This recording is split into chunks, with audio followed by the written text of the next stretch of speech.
Hare Krishna, Krishna Krishna, Hare Hare, Hare Rama, Rama Rama, Hare Hare. Reading from Srimad Bhagavatam, Canto 1, Chapter 17, verse 5. Kastva mat sharane loke baladham sya balan bali naradev osi veshena natavad karma na dvijaha. Translation. Oh, who are you? You appear to be strong, and yet you dare kill within my protection those who are helpless.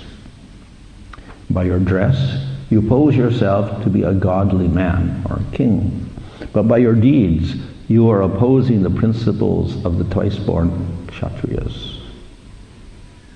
Purport. The Brahmanas, Kshatriyas, and Vaishyas are called twice-born because for these higher classes of men, there is one birth by parental conjugation. There's another birth of cultural rejuvenation by spiritual initiation from the bona fide acharya or spiritual master. So a kshatriya is also twice born, like a brahmana, and his duty is to give protection to the helpless. The kshatriya king is considered to be the representative of God to give protection to the helpless and chastise the miscreants. Whenever there are anomalies in this routine work by the administrators, there is an incarnation of the Lord to reestablish the principles of a godly kingdom. In the age of Kali, the poor helpless animals, especially the cows, which are meant to receive all sorts of protection from the administrative heads, are killed without restriction. Thus, the administrative heads under whose noses such things happen are representatives of God in name only. Such powerful administrators are rulers of the poor citizens by dress or office, but factually they are worthless, lower class men without the cultural assets of the twice-born. No one can expect justice or equality of treatment from once-born, spiritually uncultured, lower class men. Therefore, in the age of Kali, everyone is unhappy due to the maladministration of the state. The modern human society is not twice born by spiritual culture. Therefore, the people's government by the people who are not twice born must be a government of Kali, in which everyone is unhappy. Translation. Oh, who are you? You appear to be strong, and yet you dare kill within my protection those who are helpless. By your dress, you pose yourself to be a godly man or king, but by your deeds, you are opposing the principles of the twice-born Kshatriyas. So Kali is dressed like a king, but his actions show the opposite, because he is killing or at least harming those who are helpless. And the real duty of the king is represented here by Parikshit, who says, Mat Sharane, they're under my shelter. So that is the duty of the king. He shelters all of the living entities, and he has to protect them. So Kali personified is not doing this. He is attacking the helpless animals, the cow and the bull. And therefore we have this discrepancy in the world. So here Parikshit addresses him as Advija. Dvija means twice born. Ja means to be born. Dvi is twice, so Dvija, twice born. Of course, it also means a bird, but anyway, here it means the twice born persons in the Varnashram system, who are the upper classes. So the Vaishyas, Kshatriyas, and Brahmanas are called Dvija, twice born, and the Sudras are not twice born. And here the Sudra addressed as the king, he is going beyond his qualification and acting like a twice born, but he is actually Advija, not twice born. So, in the purport, the Prabhupada explains this, what this birth, why we call it twice born. So, all human beings are born by the normal means from the womb of a mother. So that's the first birth. In the Varnashram system, they have another birth for Vaishyas, Kshatriyas, and Brahmanas. The Sudras are not qualified for that birth. Only the upper class, three upper classes are qualified. So this is the ceremony by which the child becomes qualified to study the Vedas. So that ceremony is one of the samskars among the many samskars of life. It's one of the important ones by which you take your second birth. So this ceremony is also called Upanayanam, which literally means to lead closely. Upa. Nayana means to lead closely. So the ceremony is to lead you towards spiritual life or towards the Supreme Lord, ultimately, because it qualifies you to study the Vedas, and the Vedas lead you to Supreme Lord. So this is a ceremony that is supposed to be carried out by all persons of the upper Varnas, usually when they are 5 years old or 7 years old. And it's a Vedic ceremony using Vedic mantras. And it's a set ceremony also. It's written in many scriptures. The exact details of the ceremony are given. And through this ceremony, the child is given by his father usually the Brahma Gayatri mantra. And that acts as the stimulus for him to be second born. And once he gets that mantra, then he's qualified for beginning the study of the Vedas. So in other words, he becomes a brahmachari through this ceremony, being twice born. The mantra, because the father is giving the son a mantra, then this is a form of diksha. And the child is supposed to chant this mantra 3 times a day at the sandhyas, early morning, noon, and evening. And it's usually followed and accompanied by a ceremony using Vedic mantras that is called Sandhya Vandana, offering respects to the Sandhya. So you chant Vedic mantras to purify yourself, to worship the sun.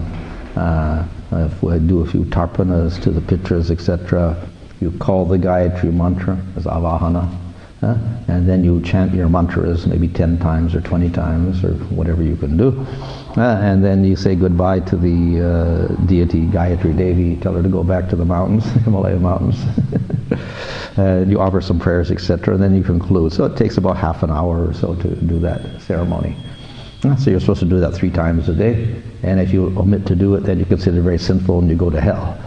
So then you have to do some extra ceremonies to get rid of that sin of missing chanting your Gayatri mantra. So this is a common feature of the twice born, and it was supposed to be carried out when you're 5 years old and you go to the Gurukul.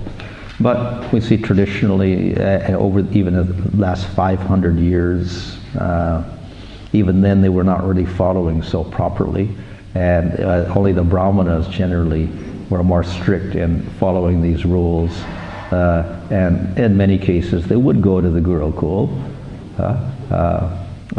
and learn the Vedas. And even if they didn't, at least they would do the minimum. They would at least chant the mantra 3 times a day, Sandhya Vandana. So then something at least was intact, at least 500 years ago. And that, of course, continued today. People born in Brahmin families, generally, this is what they do. They chant the mantra 3 times a day with Sanjavadana. I don't know how many, maybe half of them, or 1/4, I don't know. Generally, they don't get that education. So they get the mantra, but they don't get any education. No Vedic education, no Gurukul, nothing. And sometimes they make it abbreviation because each ceremony they have to call some brahmanas to do the ceremony, so they combine that with the marriage ceremony and they do it at once. You become a dvija, become a brahmachari, and then right after that you get married. Just to save money. The same priest can do both ceremonies and they do it all at once. This abbreviation there. So it was a traditional ceremony to make you twice, this is when you become twice born through the Brahma Gayatri mantra. So it was a type of initiation into the Vedas. So that served as the original Diksha with the Diksha Guru, etc. But generally, it was not the father that did the teaching. They would then go off to the Gurukul, and some other person would be the teacher who taught them the Vedas, etc. for 20 years or whatever, and they're supposed to come home. That was, we can say, the mantra used, the Gayatri mantra, Brahma Gayatri mantra was the mantra used. And if we analyze that mantra, then it is actually a Vishnu mantra. So it's a Vaishnava mantra, a Vaishnava Gayatri. So this is how our acharyas explain it. Jiva Goswami has written a commentary on that Gayatri mantra, quoting from the Agni Purana, and there he refers to this mantra as a worship of Vishnu. So it's a meditation on Vishnu using a Vedic mantra. So it's a diksha into worship of Vishnu.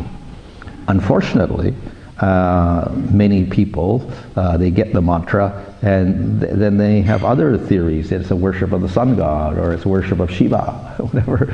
They have all sorts of different theories about what who they're worshiping in this mantra. Originally it's a Vishnu mantra, but then it gets a little bit distorted as time goes on. And for many, it's just a ritual that they do to maintain their Brahminical status, or whatever like that. So over time, it has lost its, let's say, potency as a Vaishnava mantra, and it more becomes a ritual just to show that you're a Brahmana. Therefore, it has an original spiritual import, but it's chanted by all upper class people, and they may be worshipping devatas and Shiva and whatever. So it's not only Vaishnavas who get the mantra, everybody, and they're all worshipping different forms, devatas or the Supreme Lord. So it doesn't necessarily indicate a Vaishnava who gets this twice born status. That is one type of initiation. However, we have Pancharatra initiation. So that has, for the Vaishnavas, that is given more prominence, because this is definitely Vaishnava mantras and with a Vaishnava interpretation to them. So we may get Vishnu mantras, Krishna mantras, Narasimha mantras, or some form of the Lord, some mantras for worshipping the Supreme Lord. So this is a system within all the Vaishnava sampradayas. They get Vaishnava mantras. So this is separate from the Vedic initiation. That being twice born is another type of being twice born. Or sometimes we call it the third birth. In this you get your mantras again, just as you get the Vedic Gayatri, you also get the Vaishnava Gayatri mantras and Vaishnava mantras for deity worship. So they're called Gayatris because of the meter. Gayatris in a certain meter. So with a similar word, phrases we got in our Vaishnava Gayatri mantras, same number of syllables, and that's what it's called Gayatri, Vaishnava Gayatris, Krishna Gayatri, Narasimha Gayatri, etc. And these are used for worship and meditation. So the Vaishnava Sampradayas have Vaishnava Diksha. And this is the important element. You may have your other Brahminical Diksha or a Dvija status, but you're not really a Vaishnava unless you get the Vaishnava Diksha. So that's the Pancharatric Diksha. Now, the thing about Pancharatric Diksha is that even if you're a Sudra or a Mleccha even, you could get the Vaishnava mantras. But you cannot get the Vedic mantras unless you were born. Nowadays, if you're born in a Brahmin family, you get the mantra. If you're born in a Sudra family, you can't get the mantra. So it's a little restrictive, because you're chanting Vedas, and the Sudras cannot chant the Vedas. So it's restrictive. But the Vaishnava mantras, no. It's not restricted to any Varna, particular Varna, and beyond the Varnas also you can get these mantras. But to chant the mantras, you have to get the Diksha ceremony, go to the Vaishnava Guru and get it, and then it's a secret mantra. So that's the Vaishnava, technically the Vaishnava Diksha. So therefore it operated independently of the Vedic Diksha. We see that Lord Chaitanya, when he was 5 years old or so, he got his Upanayinam Vedic Diksha, and then he started going to Sanskrit school, studying the Vedas and whatever like that. And then later on, but he wasn't a Vaishnava. And then he went to Gaya, he met his guru, he got his Diksha, and then he came back as a Vaishnava suddenly. So it was a separate, completely separate thing, a separate ceremony. So the Vaishnava gurus would initiate people independent of what happened with their childhood and family or whatever, and whatever Vedic Gayatri they got or didn't get. The Vaishnava Diksha was completely separate at that time. So again, it is like a second birth in one sense, or a third birth in case you've already got a second birth. It's like a third birth. So therefore you get a name. Just like when you're born, you get a name. So when you get initiated, you get a name. And in this way, you start your spiritual life. So this has taken prominence among the Vaishnavas over the Vedic Diksha, because it's definitely you're getting a specific Vaishnava mantra of that sampradaya, and you continue in that. So that's how Diksha takes place. So in this way, one begins spiritual life after the Diksha, because you don't have the mantra before that. And that Diksha mantra qualifies you for deity worship.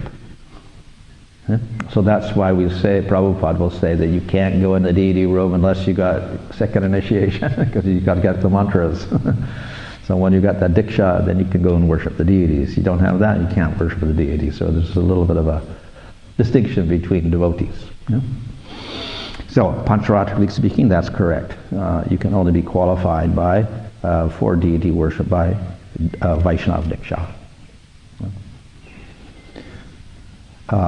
And even if you were twice born, you're not qualified for worshipping our deities unless you got the Vaishnava Diksha.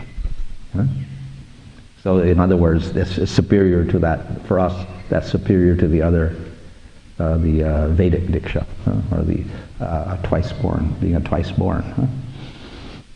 So, Chaitanya Mahaprabhu also took Diksha, but then he started a movement not based on deity worship. What is that movement? That movement is chanting the holy name, Nam Sankirtan. So this does not depend on Diksha at all, either Vedic Diksha or Vaishnava Diksha. Lord Chaitanya simply said, everybody can chant the holy name. And it's not secret, it's loud. We do it together in Kirtan, so it's no secret about the Hare Krishna mantra, name of the Lord. It's public, not secret. So it doesn't require Diksha or anything. It's open for everybody. So to do deity worship, you need the Diksha mantras. To chant Hare Krishna, you just chant Hare Krishna. You don't need any pre-qualification in that sense. So this is also the Yuga Dharma. This is the method of spiritual advancement in Kali Yuga. So it does not need diksha. We tell people to chant Hare Krishna on the street. They don't take diksha. So in that sense, no diksha is required. So that's what is said in Chaitanya Charitamrita. It does not depend on diksha. It operates independently. However, we see that in our sampradaya, they did take diksha as well. So they're doing two things. They're getting diksha, which qualifies them for deity worship. That's the pancharatric system. Plus, they're chanting Hare Krishna. It's not required diksha. So we're carrying out two sadhanas, in other words, deity worship plus Harinam. Of the two, we are supposed to emphasize the Harinam over the deity worship. This is, in other words, we are chanting Hare Krishna so many times a day. How much do we chant our deity mantras? Maybe 3 times a day for a few minutes each day. But we're chanting Hare Krishna much longer, concentrating on that. And when you get initiated, then your vow is chant 16 rounds a day, not chant your Gayatri mantras 3 times, 16 rounds of deity mantras. It says Hare Krishna. So there's an emphasis upon Harinam as the main deliverance for us in Kali Yuga. We do not reject deity worship. It's one of the 5 important angas of bhakti, and it's an assistant to Harinam. So the Vaishnavas, the Gaudiya Vaishnavas, never gave up the Diksha ceremony because we also do deity worship. But there's a emphasis upon the Harinam as the main deliverer. So, and it does not require the Diksha Guru to give it originally. What it does require is to chant properly, to get pure name, to get to prema. It does require shiksha. So therefore we do require association of devotees and a guru of some sort to give us shiksha so we can advance in our chanting. So it's not independent completely. It does require shiksha. And therefore we have to stay within the sampradaya and accept the shelter of a guru, not necessarily the Diksha Guru to advance. In the meanwhile, we have that other Vedic Gayatri going on independently, not for Sudras or Malechas, but for upper class people. That went on independently in the among people. So like Lord Chaitanya got it when he was a child, other people got it also when they were children. That went on independently. With the coming of the new age, like modern age, there was a little bit of a challenge, because the caste Brahmins said the Gaudiya Vaishnavas should not worship the deity unless they are twice born. So they imposed caste rules upon the Vaishnavas. And the Vaishnavas said, "No, we're free, we don't care about that. Chant Hare Krishna. We don't care about caste. Muslims, anybody can chant Hare Krishna. But if you want to worship the deity, you have to do that." But technically speaking, not correct, because Pancharatra is also not dependent on varnas and ashramas. So even if you're a Sudra or not, you can also worship the deity if you get the Diksha. So anyway, the challenge was there. You should be Brahmana in order to worship the deities. Not Siddhantically correct, but that's what they said. So Bhakti Siddhanta went to one, they had a big gathering to discuss this topic. And they invited all the learned Vaishnavas, the Gaudiya Vaishnavas from Vrindavan and all in Bengal together, plus they invited all those smarta pandits together to discuss how what is the conduct of the Gaudiya Vaishnava. So Bhaktivinoda Thakur couldn't go there, so he sent Bhaktisiddhanta Saraswati Thakur, and then he was allowed to speak for one time, a few hours like that. So he gave a very brilliant speech in which he concluded finally that the Vaishnava is superior to the twice born, It's a whole different thing. So in other words, the twice-born status is a social status nowadays. It determines your varna, which is a social status. It doesn't in any way indicate your spiritual advancement at all. Simply getting the Vedic Gayatri mantra, because if you're born a Brahmin, then you get it. If you're born a Kshatriya, you get it. You're born a Vaishya, you get it. It's got nothing to do with spiritual advancement at all. Of course, as I said, originally it's a spiritual mantra, but it's just a sign of social status that distinguishes twice-born from non-twice-born. And the real spiritual advancement is your advancement as a Vaishnava, and if you get the Vaishnava mantras, then you are technically spiritually qualified. So his argument was this, based upon Bhagavatam. If you chant the holy name once purely, even the dog eater becomes qualified to do whatever a Brahmin can do. So this is the verse we quote to say that your prarabdha karmas are destroyed by bhakti. So by meditating on the Lord or chanting his name, immediately the dog eater is qualified to do whatever a Brahmana can do. Of course, he's beyond the Brahmana, but he can do whatever the Brahmana can do because his karmas are all gone. He's no longer, doesn't have the karma of being born as a dog eater anymore. So therefore, Bhaktisiddhanta said, therefore, if you take the Diksha, that means you are a Vaishnava and you have a certain standard of purity. Therefore, you're qualified to do whatever the Brahmana can do.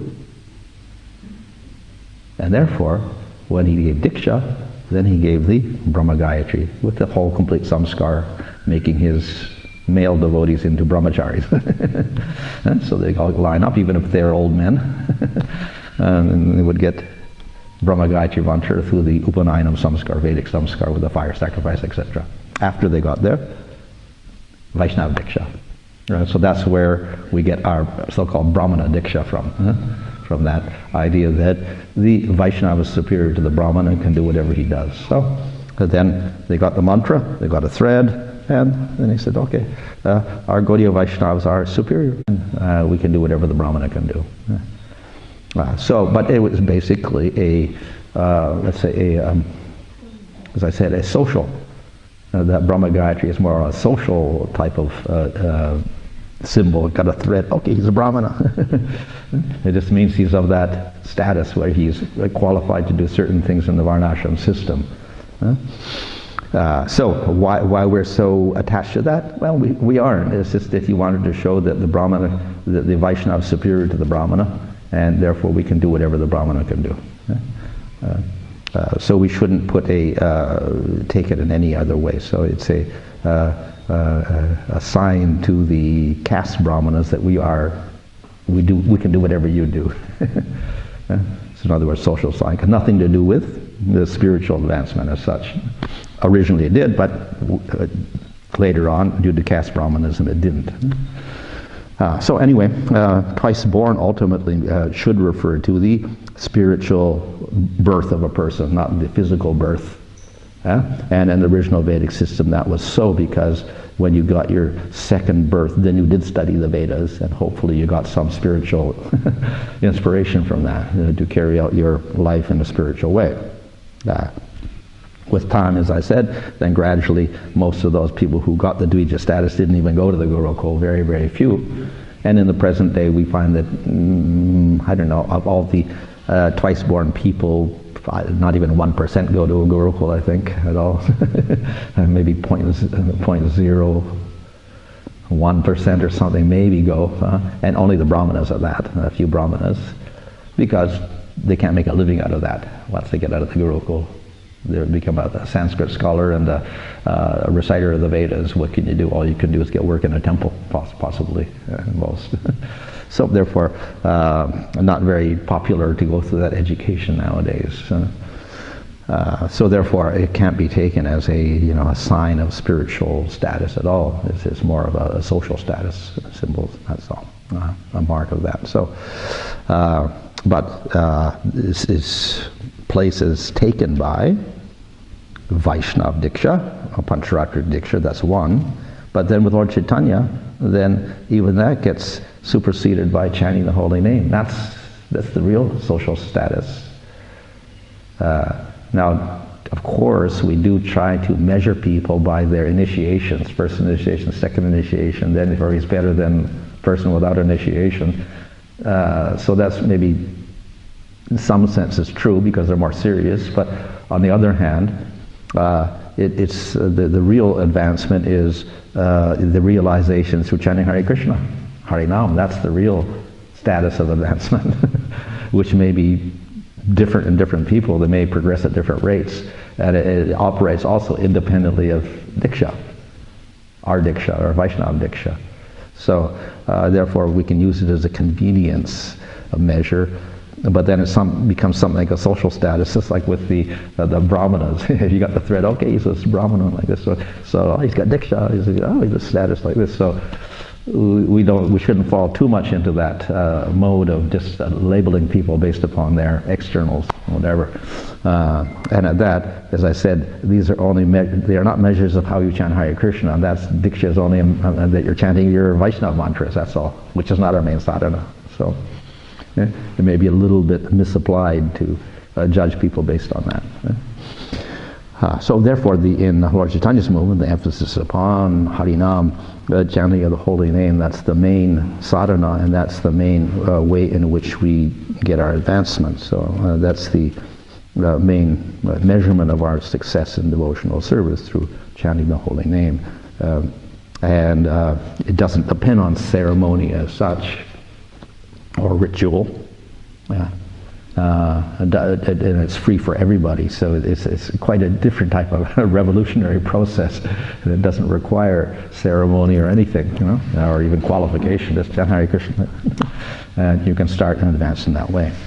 The only thing is, as I mentioned, that there has to be some shiksha somewhere in there to put the person on the proper, with a proper sambandha gyan and whatever. So therefore we do operate within the sampradaya, Gaudiya sampradaya, and we have a whole set of teachings to go with the chanting of Hare Krishna. So those teachings are important, and the association and the shiksha are also important. Okay.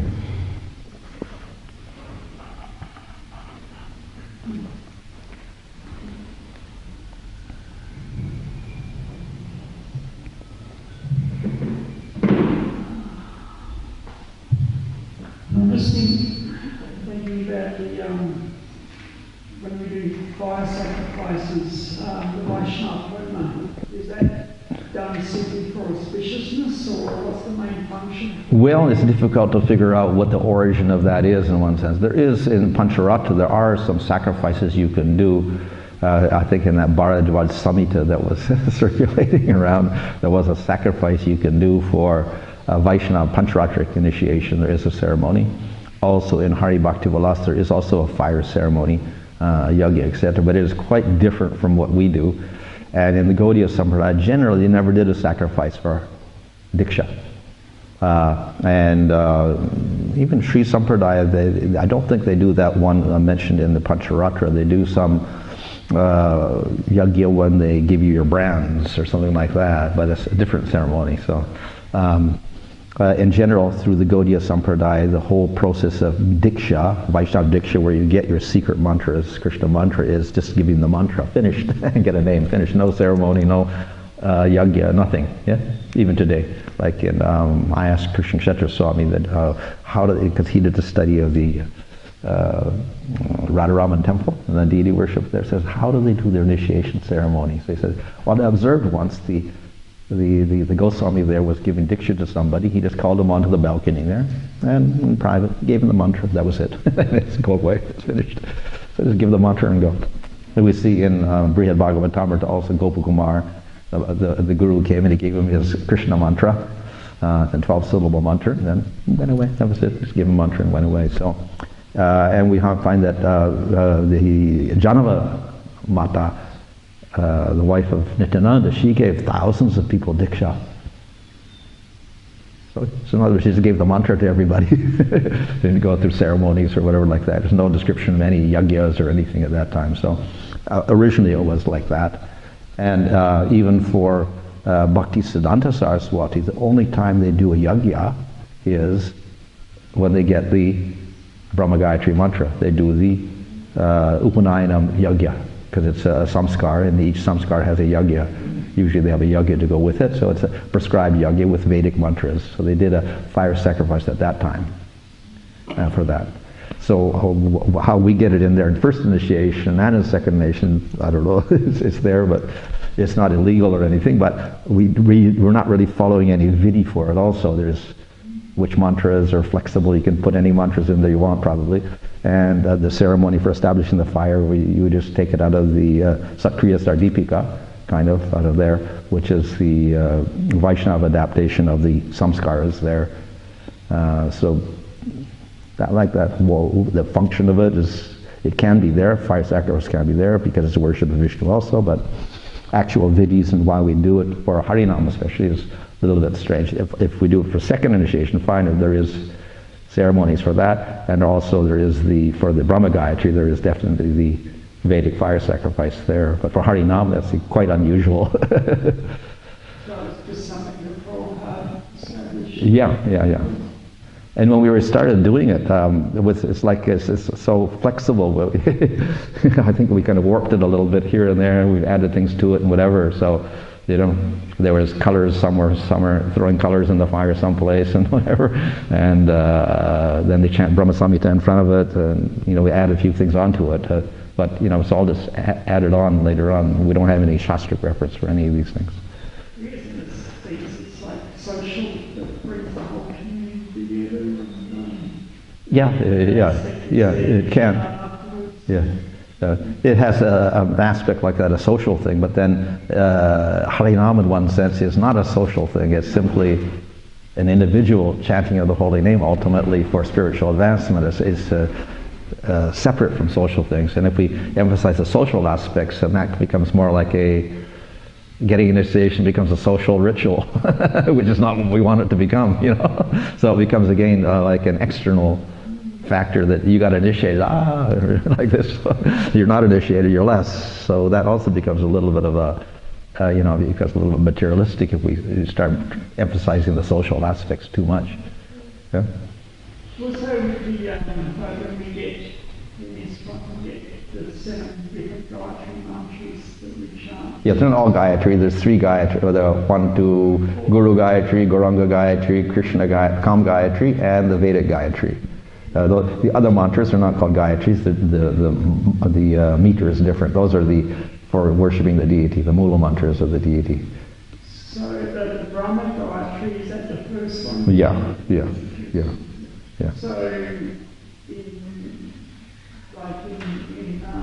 traditional, say, Hindu society, when they got twice born, that's the Brahma Gayatri. Yes. Just that one. Yeah.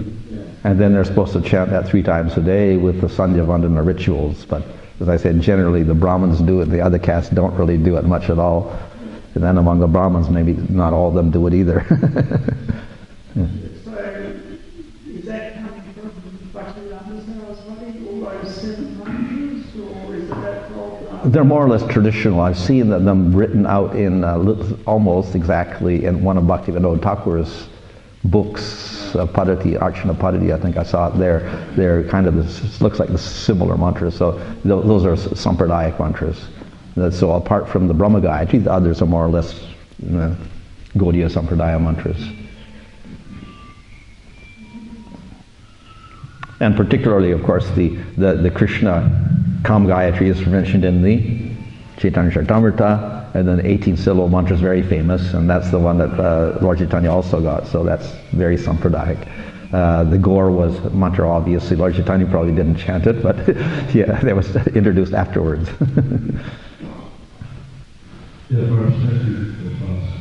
First one, I have several questions. The first one is Upanayana. We talked about Upanayana and how the father will give the child Gayatri. I've done these ceremonies myself where the father wants to give his child Gayatri. But in terms of the relevance of this in ISKCON, how relevant is this one? We know in some parts this one has actually been instituted as part of the practice and Buddha. So is it relevant for ISKCON? The Gayatri mantra? Upanayanam. Upanayanam.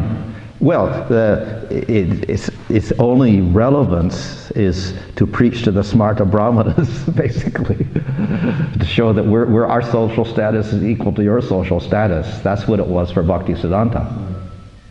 And to show that bhakti is superior to all of that anyway. But in that sense, it's not really relevant in the Western world at all, because there are no smarta brahmanas there. And even in India, the smarta brahmanas don't say anything now either, so it's not even relevant in India as far as getting that mantra. So whether you have it or not doesn't really matter as a Vaishnava. We can still worship the deity without it. So it seems like, as you're saying, my love for this, it's kind of become more of a social thing. Yeah. And actually, this is actually kind of... Yeah. But of course that gets mixed up with the whole diksha, because we don't separate. We make the Brahma Gayatri as part of the diksha, and if you don't get the Brahma Gayatri, then you're not initiated, kind of thing, which is also not correct semantically. So, you know, it's a little bit separate. But then of course the whole initiation ceremony becomes a social thing. First, not only the initiation, but the first, what we call the first initiation, also becomes a social thing. So then it goes on to a little bit of a material level when we do that. So that's maybe the danger of, you know, which is why it was all very like personal and just get the mantra, that's it, finished. So there was no social thing, there's no social status involved in it all. You're not displaying yourself at all. You're just done, and the guru gives you the mantra, you got it finished, and nobody sees it. And certainly we see that in this form, you know, especially amongst younger devotees now, it's quite a social thing. You know, their friends got they should get the way. Yeah. So it's that, that's not a good thing. It depends on your faith, and if you have the faith, okay, fine, you do it. But if you don't have the faith, don't do it. You know, this is not because of you did it, therefore I do it. So then it seems to me that the real thing is we need to put the emphasis on siksha. Yeah. You're not having any success with that. Yeah, I don't know. Yeah. Well, I think it goes both ways. The people who give the diksha and also the people that want the diksha. It kind of the people want the diksha because they want to get rid of their responsibility a little bit and stick it all on the guru. Yeah. And then the gurus get a little bit of support from the disciples, so it's a financial thing. So like that. So again, it can be dangerous also. And also you mentioned about the Pancharatric diksha and mantras that you can follow so the Vedic diksha and mantras.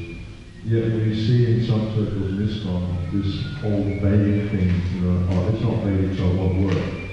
Mm-hmm. You know, what's your thought on that? What won't work because it's not Vedic? If not anything we do, if it's not Vedic, it's not going to work. You know, or we should be doing more Vedic things. But if you look at it carefully... Well, Vedic, what do we mean by that? Pancharatric? Or Vedic? If we're really Vedic, then you have to have the Varnas and all this, and then, you know...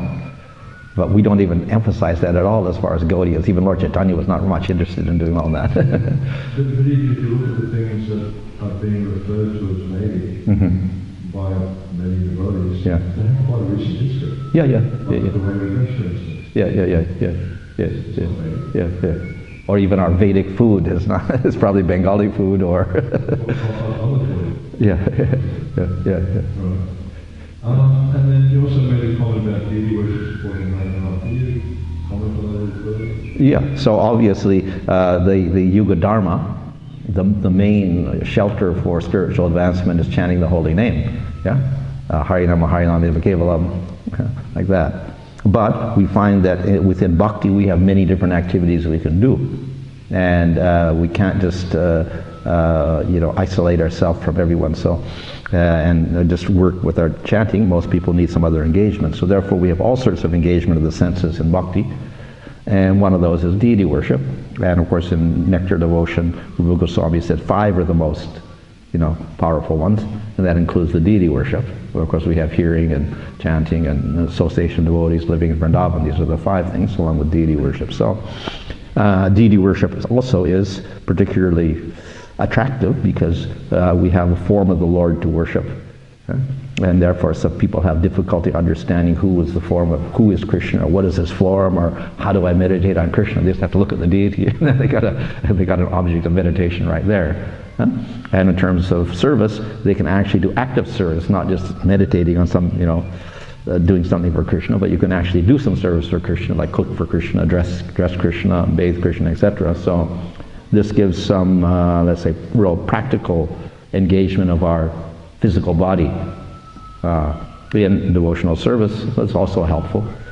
So it goes along with the chanting of the holy name. But if we don't chant and we just do the deity worship, then generally we're not going to advance also, because again, we must start thinking of the deity as a material entity again.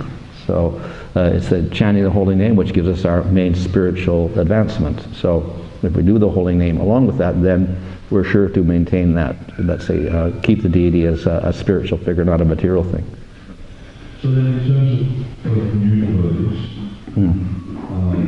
trying to introduce deity worship to as an auxiliary sadhana to the chanting, how would you encourage it? Well, probably the main thing for new devotees is don't encourage it.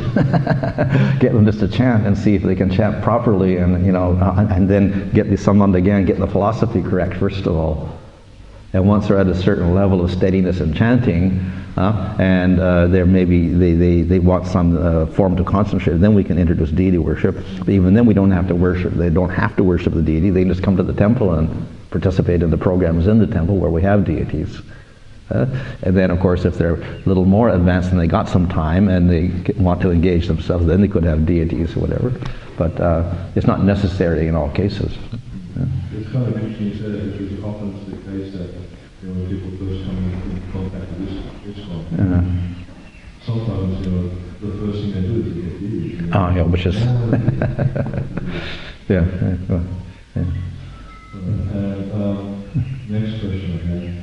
This is a Upalit sign of qualified in the word is smartest, but many don't accept this, and we even find within Vaishnavism, I've had many experiences of it, even within ISKCON, we find that devotees may think that Westerners, even though they have Brahman strings, are not actually qualified. They're not qualified as Brahmins. Should be on the altar, etc. Okay. This is controversy going around about whether we should Yeah, I would think probably this is the whole idea, the thing that it goes back to the initiation itself, apart from being a Brahminical initiation, just get the initiation itself, the Diksha, with the mantra. That's supposed to qualify you. But then the Guru, he's got all these disciples who is actually qualified to follow the standards, is up to the standards, doesn't really know, so. It's a matter of who gets the second initiation, who's qualified for that. It's not, let's say, there's not a proper way of distinguishing who's actually qualified to worship the deity and who's not. So they just give the initiation based on some recommendation, but we don't look at the real qualification of the person for that. Within this one? Yeah. Well, what about, like when we find, like in other groups, that they don't accept the devotees who have Bhagavatam and they're qualified. What's going on there? Is just a material perception of it? In any case, different sampradayas have different standards. So even like in Sri Sampradaya, obviously they're not going to allow us to go worship their deities or whatever. Even they don't allow other people in their own sampradaya to worship the deities. Some deities are only by family. It's gone down for generations, and you cannot worship those deities. That's called the Vaikanas group. You're only qualified to worship the deity if you come in those traditional families. And if you're another Sri Vaishnava from somewhere else, you cannot even worship those deities. So that's one group of Sri Vaishnavas. Others, if they are initiated Vaishnavas, technically they could worship like that, but they may have a little problem. And then I think there was a controversy with the Balaji that could the Madhvas worship those deities as inter-sampradaya, and I think they allowed them to worship, but there was a little bit of a controversy whether they should or not. But even like, for instance, the body monk, they won't allow this one devotees on the altar. Oh, I see. Okay. Or the Madhvas one, don't recognize Western. Okay. Well, I suppose that's just a matter of prejudice. Yeah. And final thing, I remember years ago you made the comment that you weren't sure whether or not Govardhana wrote the Sattva Sadhana. Yeah, because his name is mentioned as one of the, in one of the mantras. His name is there, so yeah. You sort of find out. I've never figured out where the source of that is, but there's also like some of the mantras, the way they do them, they take the Vedic mantra and then they just substitute a name of Vishnu into it instead of a Devata, so it's done a little bit sloppily in some places, so that's not done quite properly in some places. So is it an authorized text? Well, it's the only thing we have. In one sense, it's just taking the Samskar book of Samveda, Sakha, and then it substituted Vishnu names instead of Devata names. So, in one sense, okay, we can do the Samskar without having to worship Devatas. So in that sense, it's okay. Overall, Maharaj, about wearing dhotis, over the last couple of years I've seen people authoritatively state that they didn't wear dhotis in the Vedic times, as if they lived there and they knew. I think I've said this before, that in 1971, when we saw Prabhupada walking in Calcutta, you were there too, that everybody in Calcutta was, all the gentlemen were wearing dhotis. In fact, 80% of the people were wearing dhotis. And I was in Delhi, in Madras and everywhere, so it's a cultural thing that dhotis come from somewhere, they've been there for a long time, it's a cultural thing. And alternatively, they weren't wearing dhotis 5,000 years ago. How do they know what they were wearing? Were they wearing Roman togas or little dresses? Or well, they weren't wearing pants, we know that. They weren't wearing pants. The brahmacharis, often they would wear a skin, they got a deer skin or something like that. So when they're grasses, then they would take cloth, but it shouldn't be sewn cloth. This is one of the things, no sewn cloth. So it would look like it is some sort of long piece of cloth. And then they also say that it should be trikacha, so it should have the three folds and a tail on the back. So we consider it's a dhoti or more or less like that, and an upper cloth. So that was kind of a standard upper and lower cloth at least. But we see in South India they often just have they don't have the kacha, they just have a thing like that around, but they do have the upper cloth. And if you don't have the upper cloth, that's also considered bad. So they had two pieces of cloth at least, but no shirts, no sewn cloth. So that was, we can say, is maybe Vedic, whatever. But at least 500 years ago, that was standard, we can say, at least 500 years ago. Also on the question of pictures and the importance of pictures. So I think because Srila Prabhupada is like the founder of Hare, he created this, there might be a sort of dual purpose in the picture also, because there's so many Vedic samskaras that we've introduced some, but we don't really honour so many samskaras, maybe marriage and Diksha is certainly one of them. So the sort of the idea of the first Diksha and second initiation being like a samskar. The concept of a samskara which is quite acceptable in other religious institutions, like what they do in the Catholic Christian church, also things that would have been the possibly. As I said, it has a social aspect, but then maybe the negative point is if it's too social, then it loses its spiritual aspect. It becomes like like a marriage ceremony or some other ceremony instead, and it loses its purely spiritual qualification aspect, which gets a little dangerous also. So anyway. Okay, I think we better end here. Hare Krishna.